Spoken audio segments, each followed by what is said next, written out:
அதன் நேரடி காட்சிகளை தற்போது பார்க்கலாம்.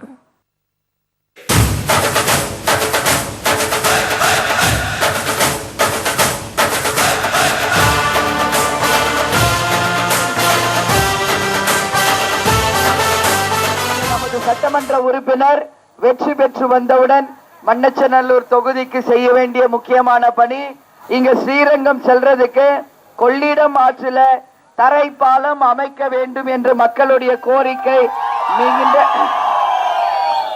நீண்ட கோரிக்கையாக இருக்கிறது. உறுதியாக பாபு அவர்கள் வெற்றி பெற்று வந்தவுடனே அந்த தரை பாலம் அமைக்கப்பட்டு இந்த தொகுதி மக்களின் பயன்பாட்டிற்கு உறுதியாக கொண்டு வருவோம் என்ற வாக்குறுதியை உங்களுக்கு முதல் வாக்குறுதியாக இந்த நேரத்தில் நான் சொல்றேன். அதே போல மண்ணச்சநல்லூர்ல இருந்து சமயபுரம் ரோட்ல பாத யாத்திரை செல்லும் பக்தர்களுக்கு பாதுகாப்பாக சாலையில இருபுறமும் கான்கிரீட் சாலை அமைத்து தரப்படும் என்கின்ற இரண்டாவது வாக்குறுதியை இந்த நேரத்தில் உங்கள் அனைவருக்குமே நான் இதை கண்டிப்பாக சொல்றேன். ஏன்னா இந்த வாட்டி முதலமைச்சர் வேட்பாளர் யார்? நமது கேப்டன் அவர்கள். முதலமைச்சர் வேட்பாளராக நமது கேப்டன் தலைமையிலான ஆட்சி அமைந்தவுடனே நமது சட்டமன்ற உறுப்பினர் பாபு வாயிலாக மண்ணச்சநல்லூர் தொகுதிக்கு இந்த வாக்குறுதிகள் உறுதியாக நமது ஆட்சியில கொண்டு வரப்படும் என்கின்ற வாக்குறுதியை இந்த நேரத்தில் உங்க எல்லாருக்குமே நான் சொல்றேன். விவசாயிகள் அதிகமாக இருக்கக்கூடிய சட்டமன்ற உறுப்பினர் தொகுதி இது. அதனால முதல் வாக்குறுதியாக கேப்டனுடைய தேர்தல் அறிக்கையில் சொல்லப்பட்டது, தமிழ்நாட்டில் இருக்கிற அனைத்து நதிகளையுமே நாம இணைத்து விவசாயத்திற்கும் நெசவுக்கும் முதல் முக்கியத்துவம் கொடுத்து அனைவருக்கும் உறுதியாக வேலை வாய்ப்பை உருவாக்கி கொடுப்போம். படித்த படிக்காத இளைஞர்களுக்கு அனைவருக்கும் வேலை வாய்ப்பு. வேலை வாய்ப்பு தான் இங்க மிக முக்கியமா இருக்கு. பெண்களுக்கு 25 லட்சம் பேருக்கு வேலை வாய்ப்பு, படித்த படிக்காத மாணவர்களுக்கு வேலை வாய்ப்பு, விவசாயத்துறையை முன்னேற்றி விவசாயத்து மூலமாக வருமானத்தையும் கூட்டி நிச்சயமாக அனைவருக்கும் வேலை வாய்ப்பையும் உருவாக்குவதுதான் நமது கூட்டணியினுடைய முதல் லட்சியமே. அதே போல ரேஷன் பொருட்கள் வீடு தேடி வரும் என்று சொன்னது நமது கேப்டன் அவர்கள் தான். எனவே உறுதியாக அந்த திட்டத்தையும் நாம நிறைவேற்றுவோம். அதே போல இன்னைக்கு கவர்மெண்ட் ஸ்கூல்ல நம்ம பார்த்தா மதிய உணவு தான் வழங்கப்படுகிறது. உங்கள் கருப்பு எம்ஜிஆர், உங்கள் வீட்டு பிள்ளை கேப்டனுடைய ஆட்சி வந்தவுடனேயே உறுதியாக அனைத்து அரசாங்க பள்ளிகளிலுமே காலை உணவும் முற்றிலும் இலவசமாக அனைத்து மாணவர்களுக்குமே வழங்கப்படும் என்கின்ற வாக்குறுதியை இந்த நேரத்தில் உங்க எல்லாருக்கும் நான் சொல்றேன். விவசாயிகளுக்கும் முதியவர்களுக்கும் அதே போல நெசவாளர்களுக்கும் மாத ஓய்வூதியம் நிச்சயமாக 60 வயது தாண்டினவங்களுக்கு நாம தரப்போகிறோம். அது மட்டும் கிடையாது, பெண்களுக்கு சுயமாக அவங்க வேலை செய்வதற்கு எல்லா வகையிலுமே தொழில் பயிற்சி கொடுத்து, தையல் மிஷின் வாங்கி கொடுத்து, கம்ப்யூட்டர்ஸ் வாங்கி கொடுத்து, ஆட்டோ அதே போல டாக்ஸி முதல் கொண்டு அவங்க ஓட்டுறதுக்கு பயிற்சியும் கொடுத்து அவங்களுக்கு சுய தொழிலுக்கும் நிச்சயமாக நாம உறுதி செய்வோம். அதே போல கல்யாணத்திற்கு ஒவ்வொரு பெண்ணுக்கும் கல்யாணம் பண்றதுக்கு ரொம்ப சிரமப்படுறாங்க. ஒரு பெண்ணுக்கும் 1 லட்சம் ரூபாய் திருமண உதவி தந்து அனைத்து பெண்களுக்குமே திருமணத்தை நடத்தி வைப்போம். அதே போல படிக்கிற பசங்க இன்னைக்கு கல்வி கடன் வாங்கி படிக்கிறாங்க பேங்க்ல லோனு. ஆனா பேங்க் லோனு திருப்பி கட்ட முடியல, ஏன்னா வேலை கிடையாது. அதனால அனைத்து மாணவர்களுக்கும் கல்வி கடன் ரத்து செய்யப்படும் என்கின்ற வாக்குறுதியை நான் சொல்றேன். அதே போல இனிமேல கல்வி கடன் வாங்குபவர்களுக்கு எல்லா டாக்குமெண்ட்டும் வாங்கி உங்ககிட்ட டார்ச்சர் பண்ணாம ரொம்ப ஈஸியாக உங்களுக்கு கல்வி கடனை நமது அரசு உறுதியாக ஏற்படுத்தி கொடுக்கும் என்ற வாக்குறுதியை இந்த நேரத்தில் உங்க எல்லாருக்கும் நான் சொல்றேன். அதே போல விவசாயத்திற்கு மும்முனை கரண்ட் எல்லா பகுதியிலும் அமைத்து தரப்படும்.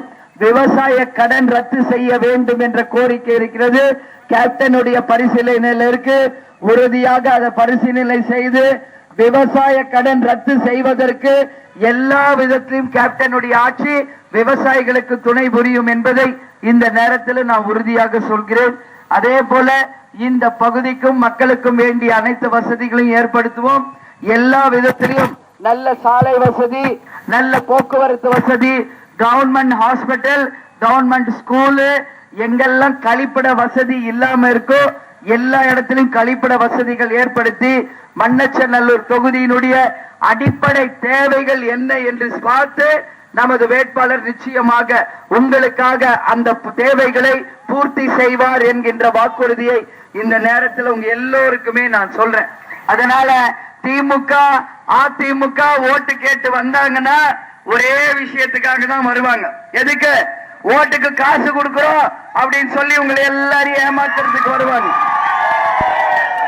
வேற எதையும் அவங்களால செய்ய முடியாது. கடந்த 5 வாட்டி நீங்க எல்லாரும் கலைஞருக்கு தான் வாய்ப்பு கொடுத்திருக்கீங்க. 3 முறை ஜெயலலிதாக்கு வாய்ப்பு கொடுத்திருக்கீங்க. ஏதாவது ஒரு வகையில மண்ணச்சநல்லூர் தொகுதி முன்னேறி இருக்கா? நல்ல கவர்மெண்ட் ஹாஸ்பிட்டல் இருக்கா? இங்க எல்லா கிராமத்துக்கும் பஸ் போதா? நல்ல ரோடு வசதி இருக்கா? நல்ல பள்ளிக்கூடங்கள் இருக்கா? ரேஷன்ல தரமான பொருள் வருதா?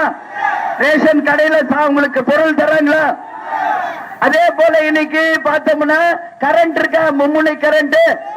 விவசாயத்துக்கு கரண்ட் கிடைக்குதா? குடிக்க தண்ணி இருக்கா? விவசாயத்திற்கு தண்ணி இருக்கா? எதுவுமே இல்ல இல்ல இல்ல இல்ல இல்ல. அப்புறம் எதுக்காக உங்களுக்கு நம்ம ஓட்டு போடணும்? நல்லா சிந்திச்சு பார்க்கணும். நீங்க எதை கேட்டாலும் தமிழ்நாட்டில் இல்ல. அப்புறம் எதுக்கு திமுக அதிமுக ஓட்டு போடணும்? இதுவரைக்கும் ஆட்சி செஞ்சது யாரு? திமுக அதிமுக தான். வேற யாரு ஆட்சி பண்ண? அப்ப எதுக்காக இவ்வளவு நாளாகி இந்த பிரச்சனைகள் தீர்க்கப்படல அப்படிங்கறத நீங்க எல்லாரும் சிந்திக்கணும். இன்னைக்கு 2 கட்சியும் வருவாங்க. இன்னைக்கு எதுக்கு? ஓட்டுக்கு காசு கொடுக்கறேன்னு சொல்லி உங்களை எல்லாரும் ஏமாத்த வருவாங்க. யார் ஓட்டுக்கு காசு கொடுக்க வந்தாலும் அடிச்சு விரட்டுங்க. ஊரை விட்டு அடிச்சு விரட்டுங்க. உறுதியாக நான் சொல்றேன். யார் ஓட்டு காசு கொடுக்க வந்தாலும் எங்களுடைய அடிப்படை தேவைகளை கூட பூர்த்தி செய்யாத நீங்க ஆட்சிக்கு வந்தால் என்ன, வரா கட்டி போனா என்ன, எங்களுக்கு நீங்க தேவையில்லை. நீங்க கொடுக்கிற 500 1000 ஒரு 2 நாள் செலவுக்கு பத்தல. அப்புறம் எதுக்கு உங்களுடைய காசு எங்களுக்கு என்பதை திருப்பி நீங்க எல்லாரும் கேட்கணும். கேட்பீங்களா? யாராவது ஓட்டு காசு கொடுக்க வந்து அடிச்சு விரட்டுவீங்களா? விரட்டுங்க. அப்பதான் உங்களுக்கு எல்லாம் புத்தி வரும். உண்மையான சொல்றேன். 50 வருஷம் ஆட்சி ஆயிடுச்சு. என்னத்த முன்னேற்றத்தை நம்ம பார்த்தோம் தமிழ்நாட்டுல? ஒரு முன்னேற்றமும் இல்ல. இன்னைக்கு கேட்டா கலைஞர் குடும்பம் பல லட்சம் கோடிக்கு அதிபதி, ஜெயலலிதா பல லட்சம் கோடிக்கு அதிபதி, மந்திரிகளும் எம்எல்ஏக்களும் கவுன்சிலர் வரைக்கும் எல்லாம் செட்டில்டு. இதுதான் கேள்விப்படுறோம். மக்களுக்கு என்ன நடந்துச்சு? தொகுதிக்கு என்ன நடந்துச்சு? தமிழ்நாட்டுக்கு ஏதாவது முன்னேற்றம் இருக்குன்னா அது பெரிய கேள்விக்குறியா இருக்கு. நான் எல்லாத்தையும் கேட்டேன். இல்ல இல்ல இல்லன்னு சொன்னீங்களே. டாஸ்மாக் கடை இருக்கா எல்லா இடத்துலயும்? அது மட்டும் தான் இருக்குது. தமிழ்நாட்டில் இருக்கிற ஒரே விஷயம் என்னன்னா டாஸ்மாக் தான். வேற ஒண்ணுமே கிடையாது. இது இருந்தா போதுமா நம்மளுக்கு? அதனால இந்த டாஸ்மாக் கடைகளை உறுதியாக இரும்பு கரம் கொண்டு அடக்கி டாஸ்மாகே இல்லாத தமிழ்நாட்டை உறுதியாக நம்ம அரசு கொண்டு வரும் என்கின்ற வாக்குறுதியை உங்க எல்லாருக்கும் நான் சொல்றேன். உறுதியா சொல்றேன். திமுக அதிமுகவால டாஸ்மாக் இல்லாத தமிழ்நாட்டை உருவாக்க முடியாது. அவங்களால முடியவே முடியாது. ஏன்னா மதுபான ஆலைகளின் முதலாளிகள் திமுகவிலும் அதிமுகவிலும் தான் இருக்காங்க. அவங்க குடும்பத்தை சேர்ந்தவங்க தான். அதனால டாஸ்மாக ஒழிக்கக்கூடிய ஒரே சக்தி படைத்தவர் நமது கேப்டன் மட்டும்தான், நமது ஆட்சி மட்டும்தான். உறுதியாக டாஸ்மாக் இல்லாத தமிழ்நாட்டை நாம கொண்டு வருவோம் என்பதை இந்த நேரத்தில் உங்க எல்லாருக்குமே நான் சொல்றேன். அதனால நல்லபடியாக சிந்திச்சு மாற்றத்தை தாருங்கள், வெற்றியை தாருங்கள். நமது வெற்றி வேட்பாளர் பாபு அவர்களுக்கு முரசு முரசு முரசு முரசு சின்னத்திலே வெற்றியை தாருங்கள். எல்லாரும் சிந்திச்சு ஓட்டு போடுங்க. இலவசத்துக்கோ யாராவது ஓட்டுக்கு காசு கொடுத்தா தயவு செஞ்சு மாறி போடாதீங்க. உங்களை அடிமையாக்க, உங்களை முட்டாளாக்க, மீண்டும் உங்களை ஏமாற்றுவதற்கு தான் யாரா இருந்தாலும் ஓட்டு காசு கொடுக்கிற வர்றாங்க அப்படிங்கறத நீங்க தெளிவா புரிஞ்சுக்கங்க. சரிங்களா? அதனால நம்மளுக்கு தேவை என்ன? விவசாயம் இங்க நல்லா வரணும். எல்லாருக்கும் வேலை வாய்ப்பு வேணும். அதே போல எல்லா ஊர்லயும் வசதிகள் வேணும். படிச்ச மாணவர்களுக்கு வேலை வாய்ப்பு, பெண்களுக்கு வேலை வாய்ப்பு. டாஸ்மாக் நமக்கு தேவையில்லை. ரேஷன் பொருள் உங்கள் வீடு தேடி வரும். நதிகளை இணைப்போம். உறுதியாக உங்களுக்காக நாங்கள் பாடுபடுவோம். கேப்டனை நம்பி ஒரு வாய்ப்பை நிச்சயமாக நீங்கள் அனைவருமே கொடுக்க வேண்டும் என்று கேட்டுக்கொள்கிறேன்.